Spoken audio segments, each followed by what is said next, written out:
はい、ということで、解説します。質問はですね、トータルエクリプスの、謳歌作戦じゃないね、これザリアだね。ザリア作戦の時に、ユウヤの、もう眼前に現れたクリスカ、ナストロイカのフェインベルクフィールドにいたユウヤしか見えないクリスカについてお話が聞きたいですと。はい、これを説明するにはまず、クラフカっていうものを説明しなきゃいけないんだけど、イーニアと、クリスカですね。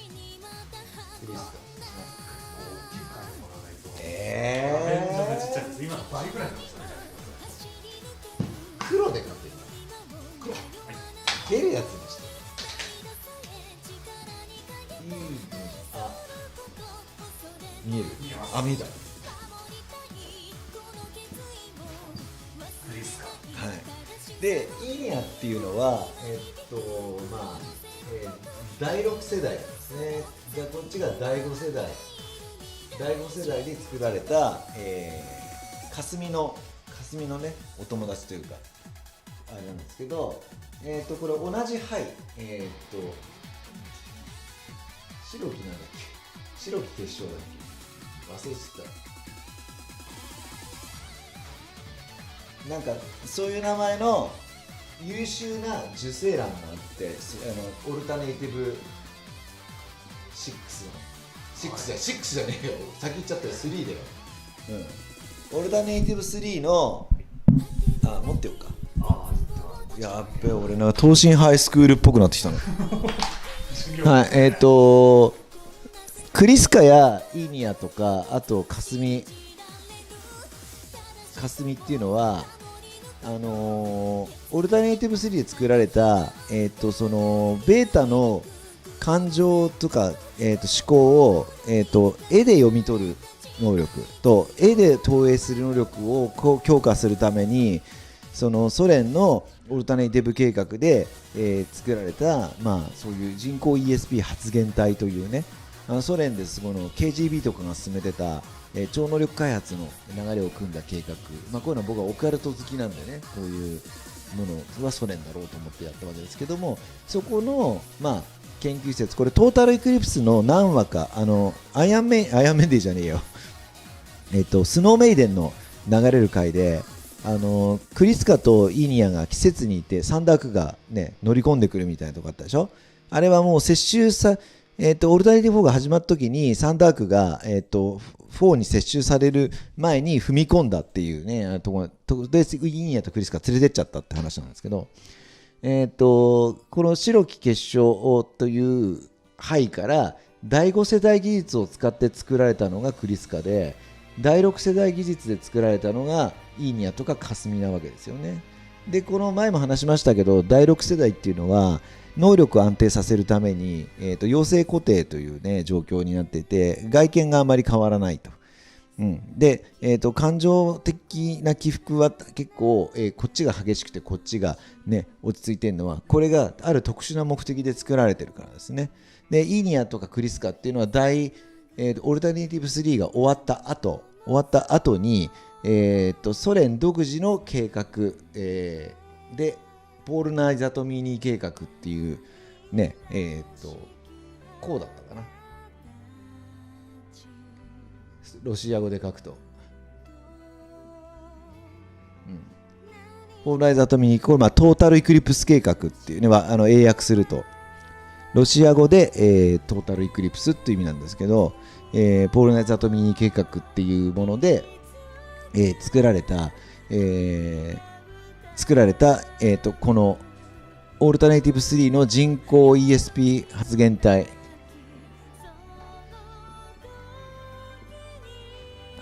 体をベースにスーパーソルジャーを作る計画なんでね、超人計画なわけです。これイコールある種の超人計画。じゃあなんでこういう超人計画が生まれるかというと、ソ連は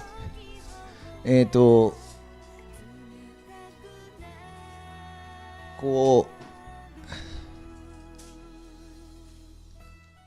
うなって、ソ連はこのぐらいの国土があるんですけど、背部いっぱいあるわけですよね。でこのソ連がこの国土を奪還するということは何につながるかというと、戦後背部を一番持っているのはソ連になるから、 G 元素を、ね、戦後来る G 元素社会でソ連が一番有利になるために、戦術機とか通常戦力で奪回しようとしているっていうのがこのユーラシア大陸、日本を含めたユーラシア大陸の戦術ですね。だからまあハルトウィックの、プロミネンス計画とかそういうのに参加しているのもそういうことなんです。それに対してこの南北アメリカ大陸とかこの辺は、あとアフリカ大陸、ちょっと色違う、アフリカ大陸とか南北アメリカ大陸っていうのは、ベータとの最前線じゃなくて後方なので、戦争特需というかですね、戦争経済でまあ儲かってるわけですよ。だけどここには背部がないわけですよね。だからベータを駆逐した後に、この占領されちゃった国々が領土を回復すると、この今先進国というか工業とかいろんなものを支えている、地域がいきなりそのなんていうんですかね、 G 元素を持ってない地域になっちゃって逆転しちゃうと、このパラダイムシフトを、アメリカや、この今先進国と言われているこの、あとオーストラリアもねが阻止したいっていうね、その、長期的な国家戦略としてそういうことを掲げているということがベースにあるわけです。でなのでこういう超人的な能力を持った兵士を作ることと、それを使いこなすための高性能戦術機というものを、作るっていうことがソ連の目的なので、こういう計画が行われていましたよということです。でイーニャっていうのは、そのベースになった範囲の因子、ね、これ前も言いましたけど、俺はこの作った当時マブラブの頃からね、その記憶とかそのネガティブな経験もそのある程度その生物学的にこのなんていうのかな、遺伝するという仮説が好きで、それをなんていうかな、後ろ向きに飛んで時間を走行する後ろ向きのスピンを持った粒子と未来に向かっていく粒子を受領するそのレセプターを発達させるというような仮説を立てておりまして、なのでこのイーニャとクリスカがお互いに、プロジェクション、これは相手の脳にイメージを投影するっていうやつです。でリーディング、これは相手の心の中とか感情の像を読み取るっていう、これをお互いに掛け合うことによってこのサイクルが、原因とか理屈がこの段階ではわからないんだけど、現象としてはこの世界がこういう枝分かれしていく、これの一番その過去に向かう後ろ向きのスピンっていうのをキャッチできるようになると、本能的に。でこのキャッチしたものは全部失敗した後ろ向きで、その腰取った、確定とか成功する選択肢を自動的に選べるっていうのがこのプラーフカっていう能力なんですね。これプラーフカっていうこのプラーフカって状態になった時は人格が融合するわけです。人格が融合、人格が融合すると。でそれが、プラーフカが解くと分かれると。だからこの子たちっていうのはなんていうのかな、半身なんです。お互いがその半身なわけですね。自身の半身だから二人はすごく、仲良しというかね、もう一人の自分なので大切なわけです。しかも自分が持ってないものを持っていると。でじゃあちょっとね視点を変えていくと、ここにゆうやとゆいっていうのがいますね。でこれは共に、家庭ね、父親とか、その家族っていうものに対するその執着や、そのトラウマとかをものすごく持ってる2人なんですけど、これの持っている心のそのよどみとか、そのなんていうの、わだかまりとかっていうものを彼女は見て綺麗と称してるわけです。綺麗。ネガティブ、彼らのネガとかトラウマとかそういうものを見て、イーニャは自分の価値観において綺麗って表現をしてるわけですね。なぜかというと、彼女にはそれの善悪がわからないから、そのビジョンとして見える光というか輝きというか、キラキラした図形のようなものが綺麗って言って、これに、まあ、画がね、紫外線に寄せられるがごとく、彼女は優也とか優衣の周りをうろうろしてるわけです。わかりますね。だからここが同じ種類のものを持っている。これは、お父さんが同じだったりとかもあるんですけど、同じ種類のものを持ってるから、イーニャはこの2人には懐くわけですね。なぜか懐くというか、綺麗っつって近くにいるだけなんです。なんか君たちがね、いい匂いのする女の子の近くにクンカクンカって言ってるのと同じですね。あとおっぱいの谷間が見えるからとか言って、こうね、近くにずっといるのと同じです。はい辛いな。で、ここで、ここまではいいですよね。ちょっとこういろいろちょっと消していきますけど、まあやっべえって消そう。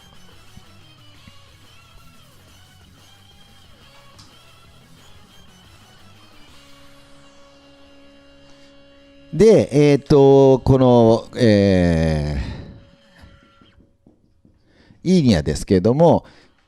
クリスカと、まあ、ユイとかユウヤ、特にユウヤですね。ユウヤに対してのネガティブにすごい興味を示していると。で、まあ、ユウヤに対しては、まあ、綺麗とか、美味しいものいっぱい、ね、くれるから好きとか、まあ、ポジティブな感情を持ってるわけですね。ねえ。書き取れてない。いいんですよ、書き取んなくても。はい、ポジティブな感情を持っていると。でも、これ自体は、イーニャにとっては、ポジだけど、ユイにとっては、ネガなわけですよね。で、ここに、クリスカがいると。で、トータルエクリプスのアニメとかの1話とか見てわかるように、実はこう見えて、プラーフカになった時に攻撃性を司っているのがイーニャなんです。わかりますか？攻撃性を司っているのがイーニャなんです。純粋であるがゆえに攻撃性が高いということなんですね。まあ、いわゆる子供です。加減が分かんない子供です。だから攻撃性が高いわけですよね。皆さんがちょっとした上げ足を取られたり突っ込まれた時に過剰反応するあれと一緒ですね。はい。おおよそ社会の大人とは思えないね、こう感情的なことをやって攻撃をすると。これがいいニャでございます。クリスカはね、表面的にああ見えて、実はこの人はイーニャの制御装置として、プラフカで、機能していますと、戦闘でも。なので、タリサを撃ち殺そうと、撃墜してしまおうとしたときにやめてと言って止めたのはクリスカなんですね。はい。で、それと同じシーンが後の方で、ゲームの最後の方でこれの逆になったときに出てくる。T のアニメでも、暴走した時に、止めたっていう状況をね、あれが逆転すると。で、さらに、ゲームではさらに逆転するっていう構図がこれ見えますよって話で。で、戻ります。クイリスカ、ユイヤとユイの中にあったネガティブをイーニャが興味を持つ。そしてプラーフカね。プラーフカで一つの人格になると。で、これがまた分かれますと。分かれますと。じゃあその時一回一つの人格になったから、ユイヤとイーニャが持ってるユイとかユイヤに対する興味というものがクリスカの頭の中にも残るわけです。ユイヤ、まあかろうじてユイも残るわけですね。これ興味が残ると。一回同じ人間になったからで別れた。で彼女はそれを綺麗とか好きとか判断してんだけど、この子は制御装置でありますから、前頭葉の一部が焼き切られたりとかっていろんな改造されていて、その恋愛感情とか持たないようになってるわけですよね、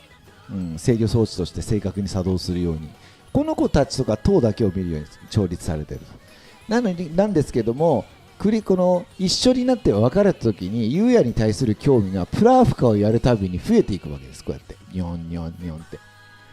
そうするとどういうことが起きるかというですね、まあ脳の中にその人への思いがなんか興味がどんどん積み重なっていくと、これはまあ言ってしまう恋愛感情というようなものに近いものになっていくと。でそういうことがどんどん積み重ねられていくと、人間の脳っていうのはやっぱすごい回復力とか、潜在性が冗長性もありますので、クリスカは脳の違う部分に回路を作って恋愛感情を復活させたと。でその復活させたがゆえに彼女は人間に近寄っていって、能力が落ちて、廃棄処分が決定して、なんていうんですかね、このマーティカっていう、ね、クリスカの、何段階かのからクローンされたマーティカが登場するわけ。これネタバレだよねこれ大丈夫なんかマーティカが登場すると、でマーティカはサラピンですから、当然最初のクリスカと同じ状態に戻ってるなので、ユーヤに対しての、興味がまだないですから。でサンダークも、その辺は分かっているので、マーティカに関してはユーヤへの、気持ちをブロックするような処置がされて、いるんです一応。でもこのクリスカが恋愛感情を再生させたような機能はマーティカにもあると。これどっちかっていうとこのイニアとこう、ね、プラフカをすることによって形成されてしまうので、これはもう、取りようのないバグであるという状況なわけですね。で、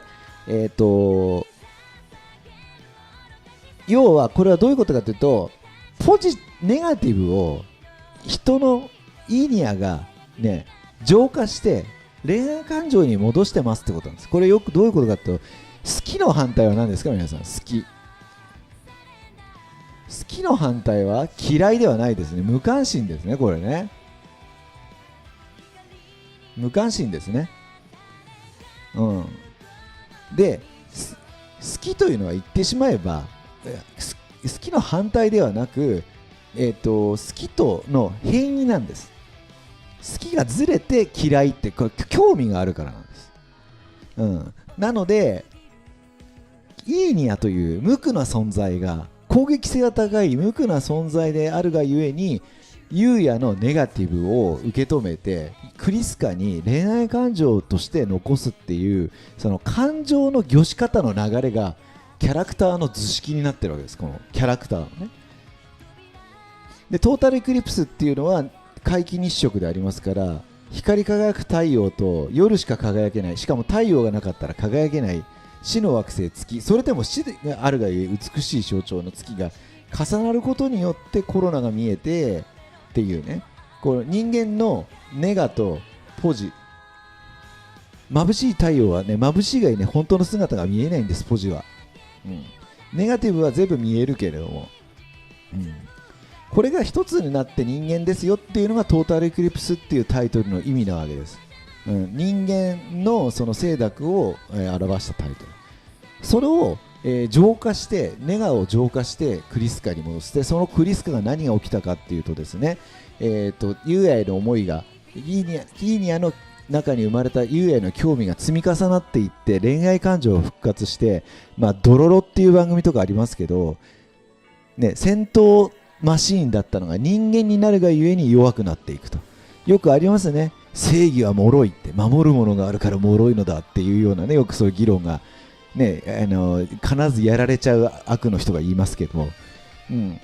弱さ、タケルもそうですよね。お前のその優柔不断とか優しさっていうのは強さなんだってミチルに言われる話がありましたよね。それと同じなんです。クリスカは人間になって戦闘力が弱くなりました。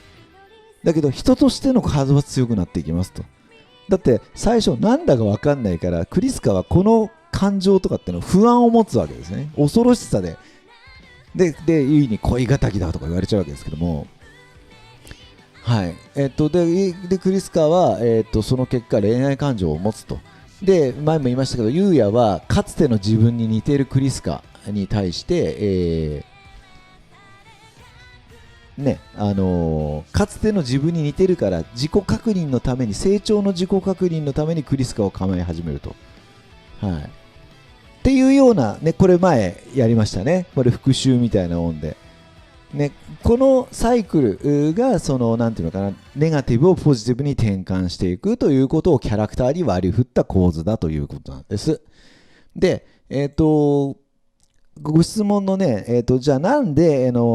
そのフィールドの中にいてっていうのね、あれはユウヤにしか見えてないよっていうことに関してなんですけども、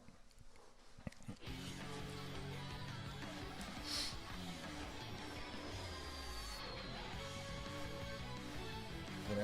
なんかね、昔よくあったさ、スイッチを押すとビューって新しいメモが来るやつ欲しいね。はい、フ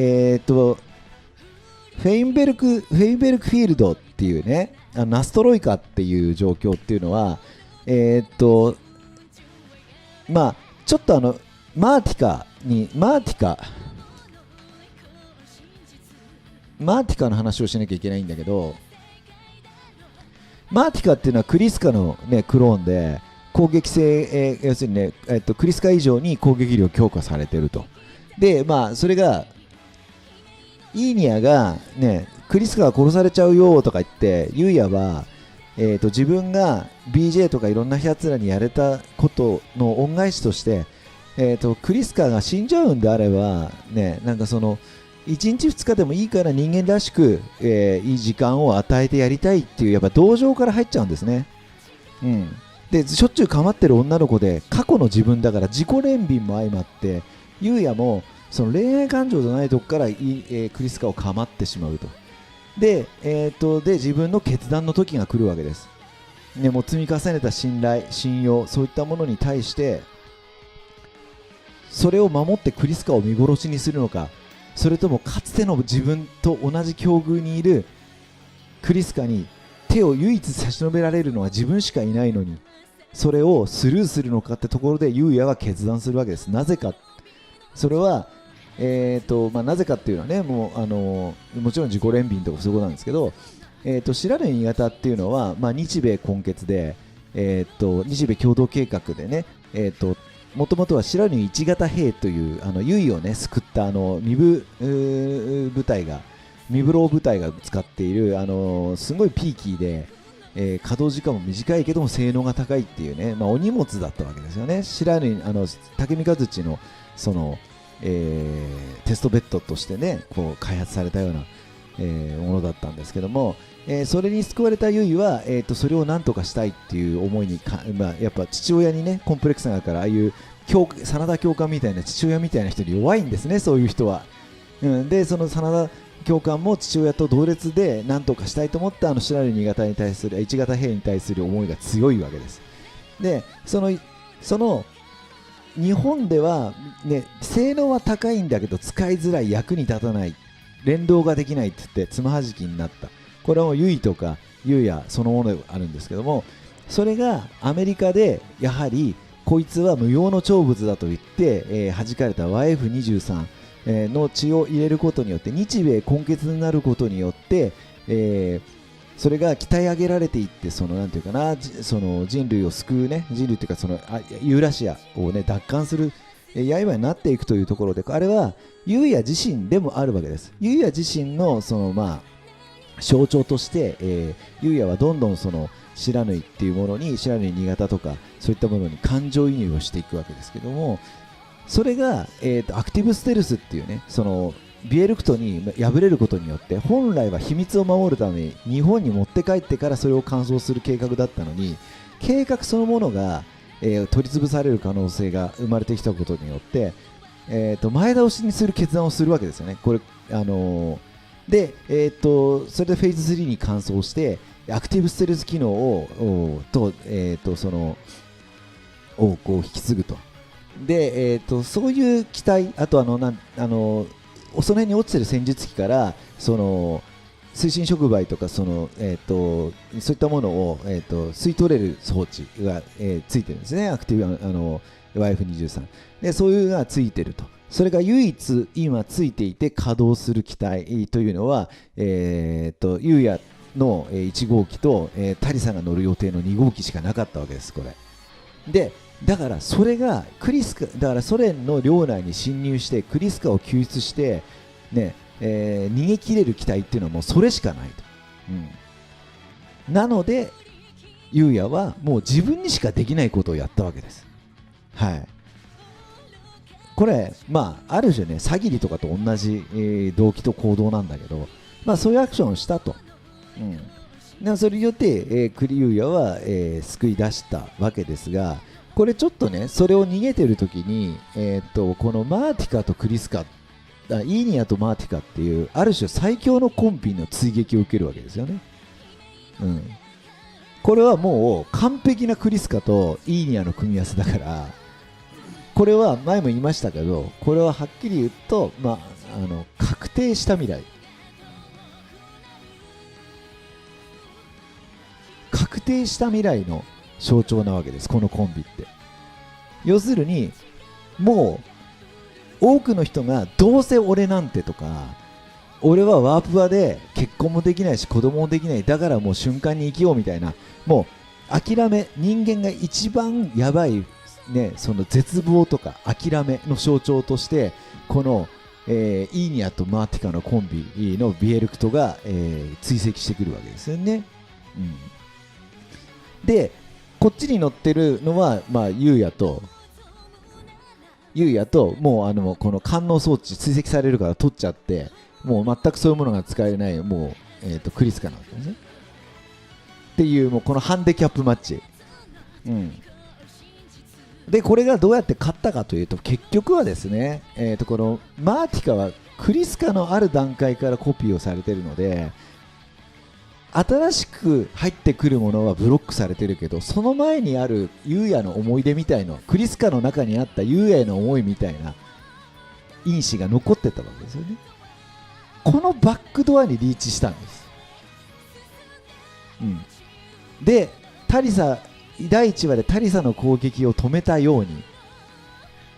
マーティカがでクリスカがそれを一緒に呼びかけることで、マーティカはイーニアに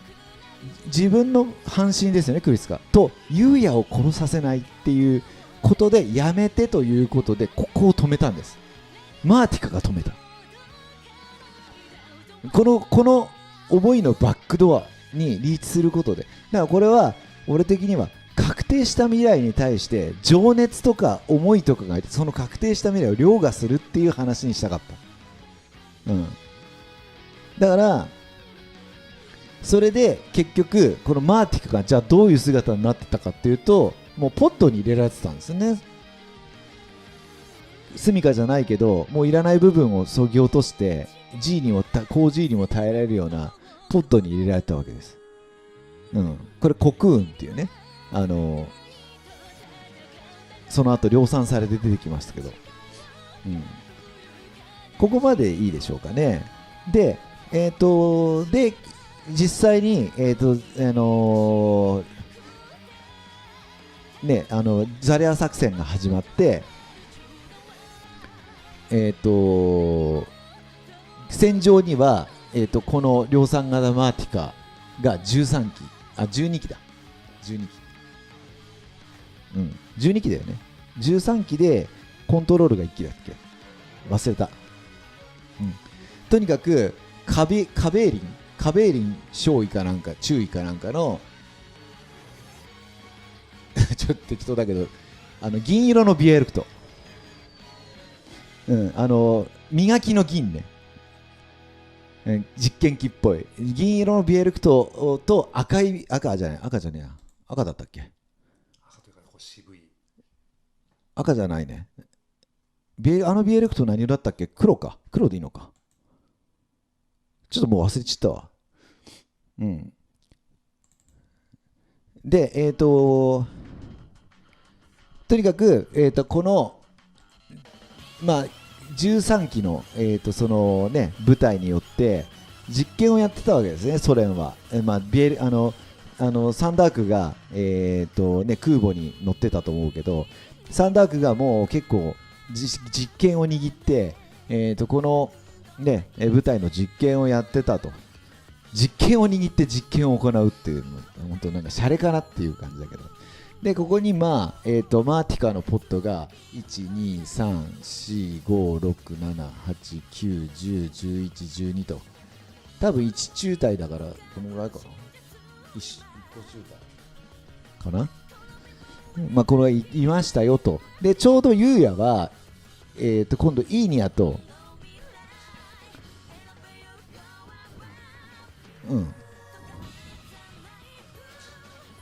ちょうどこうイーニャと一緒にフェーズ3で知らぬ新潟のフェーズ3で、同じ戦域にいましたと。で、この結局ナストロイカ現象っていうのはアニメの T の最後の方にもブワーンって青い炎になって目が赤から青になるっていうね、あれと同じでこのナストロイカ状態っていうのはこの連動状態のことなんですね。それを一機の母機のこのマーティカのコウ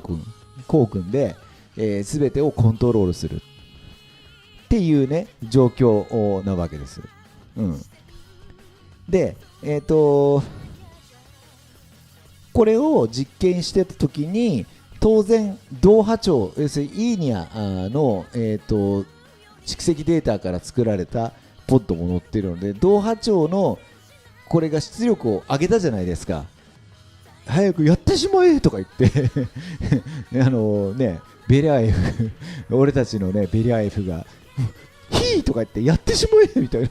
言って出力を上げて、そうするとイーニャにも感応してしまうと。ここに同戦域にいたでイーニャが感応してしまって、こっちがデータ的には例えば100あってこっちがまあ20しかないから、データがこっちに80吸い出されるような状況になるんです。簡単に言うと。そしてギャーってなって、でこっちの今まで自分の知らない情報も入ってきて、イーニャは一時的な過負荷状態になって仮死状態になってしまうんですね。仮死状態とかもうすごいなんだろう、低代謝状態になってしまうと。だけど結局これが出力が上がったことでここがリンクしてしまうわけですよね。でここでさっきのマーティカ、追撃してきたマーティカと同じことが起きて、ここのイーニャの情報、イーニャの方に、イーニャがサーバーだとして、クラウドのサーバーだとして、これがそれぞれの端末だとしたら、ここに接続されたことによってこの子たちに余計な情報、あかん情報その余計な情報が全部転送されて上書きされちゃうわけですよね。だから言うこと聞かなくなるわけです。ぐるぐる回って有欲を始めちゃうっていう。だけど未来予知っていうかね、確率予知ができるから、その砲撃とかレーザーには当たんないわけですよね。そうするといい感じで陽動になると。でその隙にこいつらがじゃあねレーザーヤークとやっちまうかみたいな話になってるわけですけど、でイーニャがそれでイーニャ復活しますよって言ってなって、これレーザーヤークとやってラトロワとかがバンバンこう突っ込んでいこうとするときに、ユウヤはね、そのあやみね K じゃないけど、もう本当に自分の思いやいろんなものはすっぱだかになって、どうしてこうなっちゃうんだっていうところに対しての、そのイーニャが最も求める、親へのそういろんなものってもうこうクリアになっちゃってるんで、この人その思いというかね、その成長の結果の思いが、これイーニャ自身も成長させて変化させてるんですけど、クリスカとの記憶が一体になってることによってで、この共感によって開いたバックドアでイーニャが覚醒すると、これが全部再起動するわけですね。これベベベって、全部クリスカになっちゃうんですよ、ある意味でマーティカでありクリスカになっちゃうんですこれ。だから皆さんトータルエクリプスのですね PC 版だったかな、表紙見てください。上にクリスカがいてユウヤが剣を構えてる刃のところにクリスカが手を乗せてて血を流してますよね。でユウヤはどっかに向かってこう攻撃をするようなこう構えをしてるわけですよね。そこにイーニャとマーティカがいる。あれ最終回の最終シーンの芸標的に突入するところを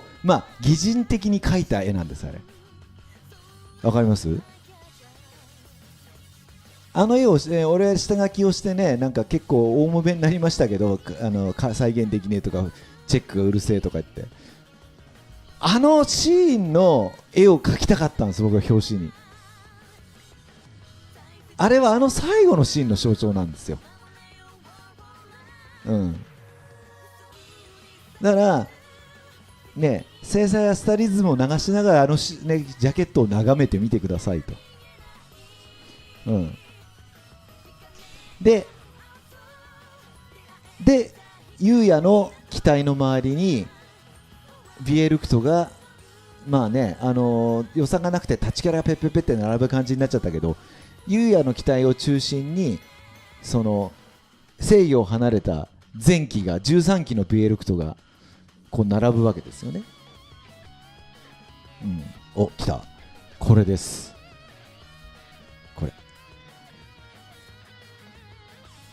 このマーティカがこの後ろでこのねユウヤに触れてないっていうこの切ない、もう切ねえマーティカがユウヤに触れてないんですよこれ。これはクリスカです。これイーニャです。この後ろのこれイーニャはそばにいるからね。でこれはもうなんていうのかな、なんていうかな、生身ではないというか。でこのなんていうの、吹雪に煙るこのねフェーズ3、これ最後の突入シーンを擬人化というか象徴する絵にしたかったと、いうことなんですね。これよくハリウッドのね PV とかトレーラーにもありますけど、で結局クリスカでありマーティカでありっていうところがクリスカなんですけど、マーティカもねそういった意味ではユウヤの機体を中心に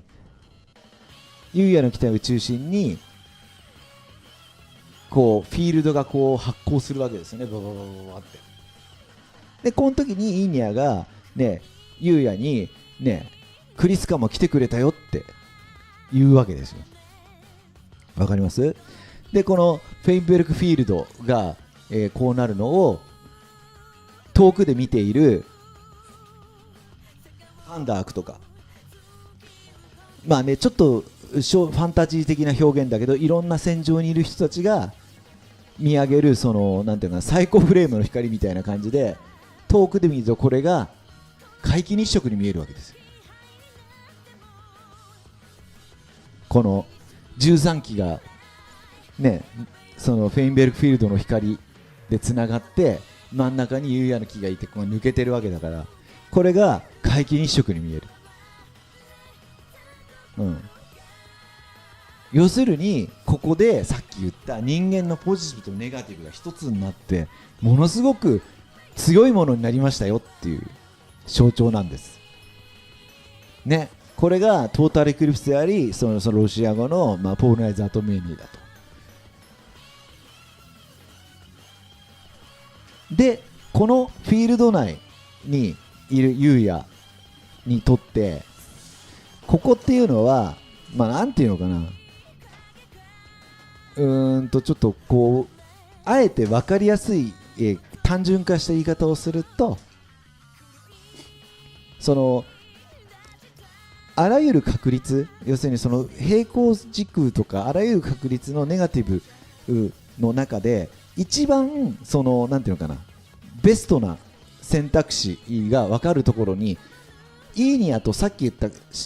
心境のなんか成長のシンパシーとかそういうものを持ってユウヤの中にもそのバックドアがあるということで、彼の視点から見ると、このフィールドの中にいる時にこのクリスカたちのイメージが頭の中に投影されているということなんです。わかります？フ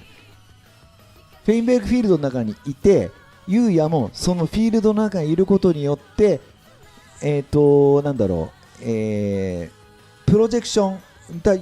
霞屋もたけるとかいろんな人にプロジェクションできるんだけど、より鮮明に彼はそれを受容できるようになっている状況なわけですね。だからユウヤにはで、そこで人の思いってさっき話したじゃないですか。そのなんだっけ、そのマーティカと、イーニャが追っかけてきて、確定した未来を情熱や思いが覆すんだって言ったでしょ。でユウヤはその前に、クリスカクリスカを連れて逃げた時に、で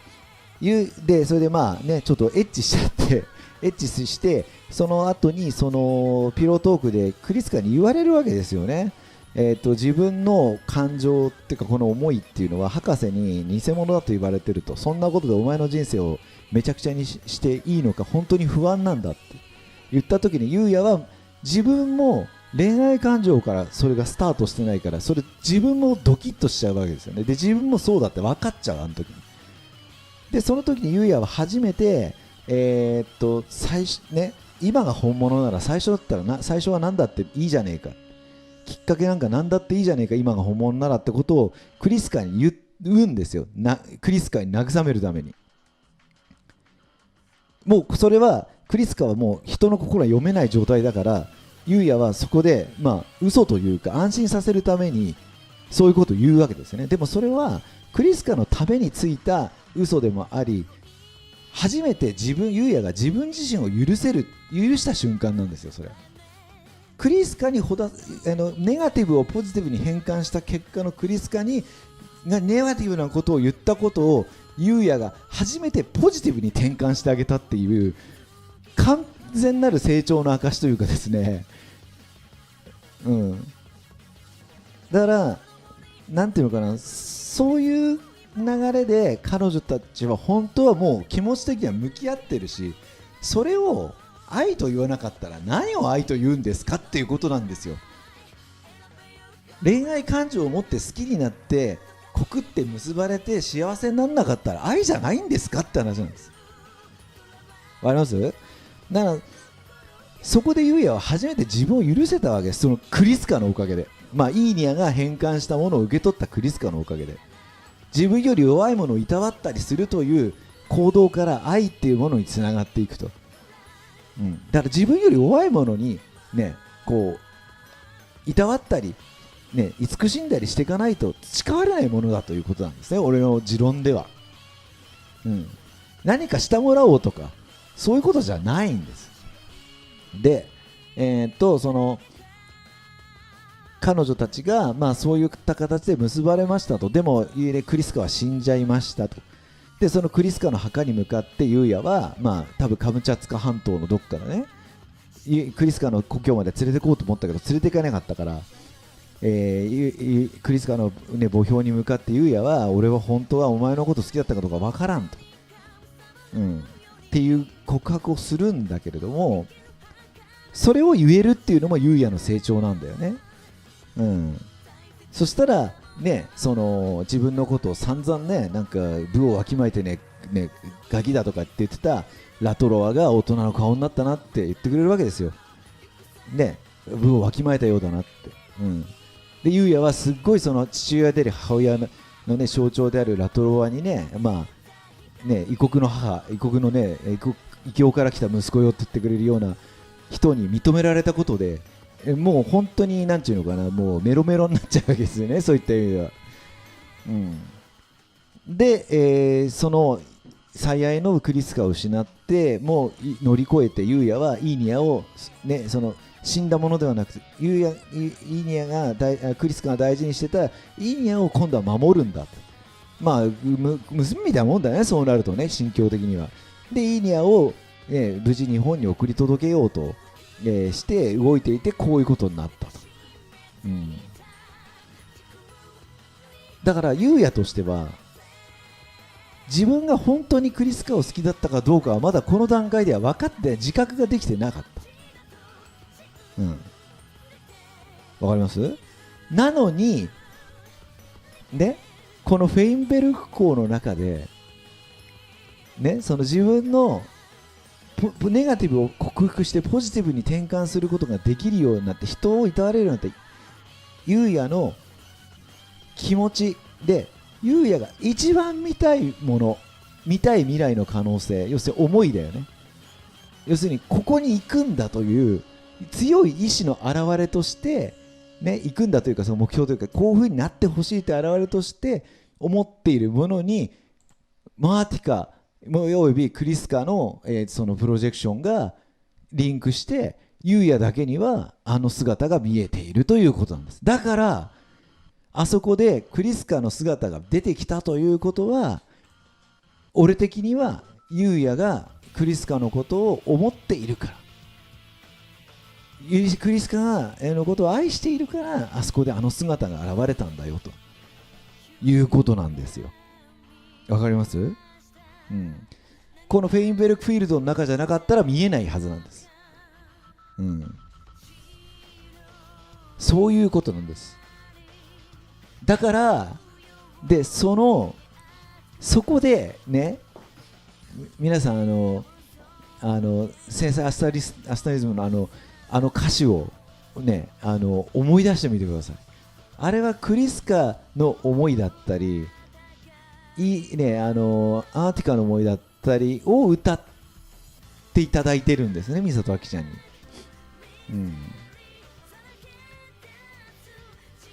あれはね、もうね、破壊力がやばすぎますよ、あの歌は。で物語的にはもうそこまで到達したっていうことはですね、キャラクター劇としてはもう終わったんです。ここでトータルエクリプスは優也の成長劇としては終わったんです。もうわかります？ガンダムがね、両親や家庭に恵まれなくてああなっちゃったアムロが特殊な能力を経て、ね、疑似家族を得て、その家族のもとに回帰していく、ね、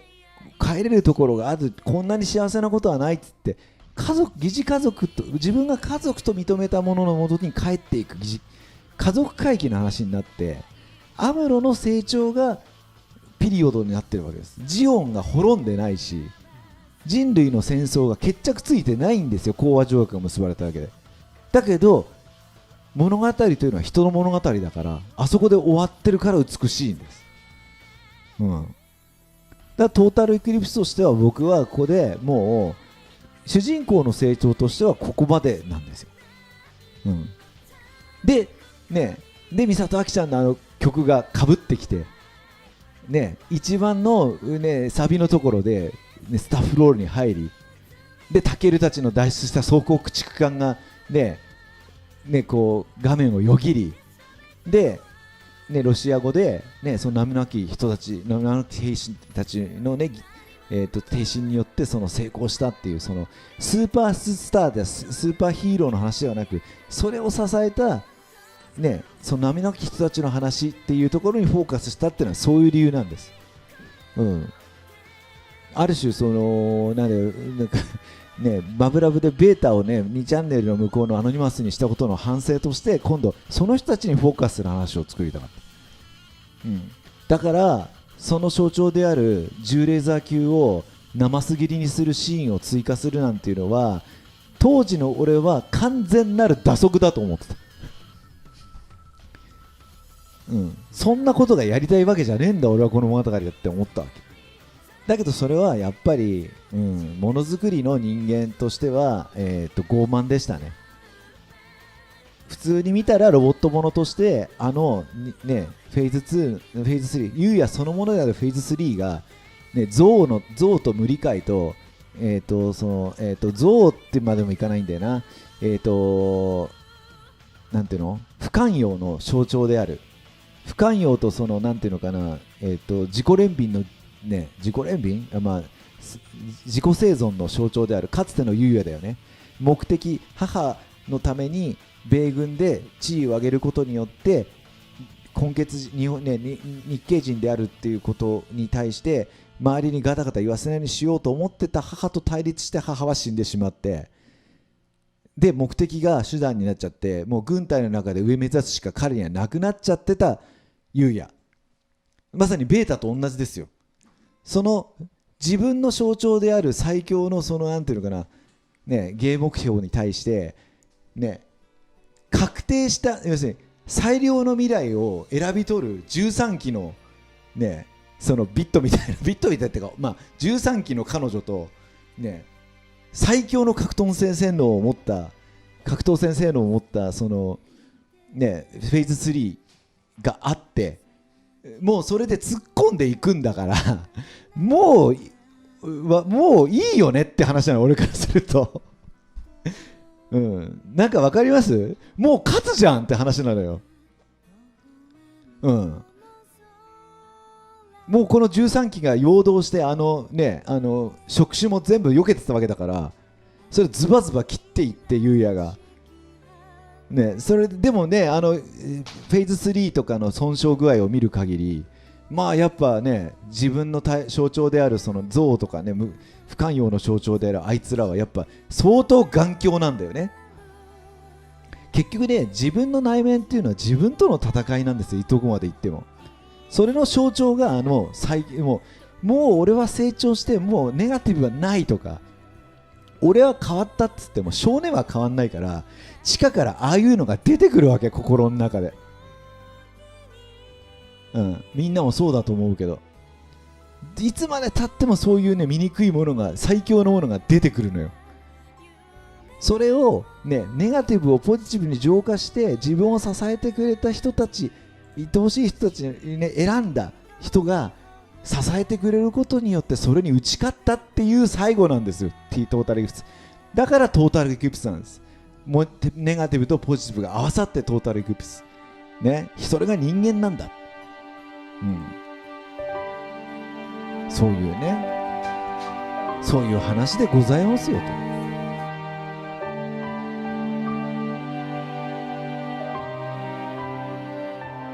もし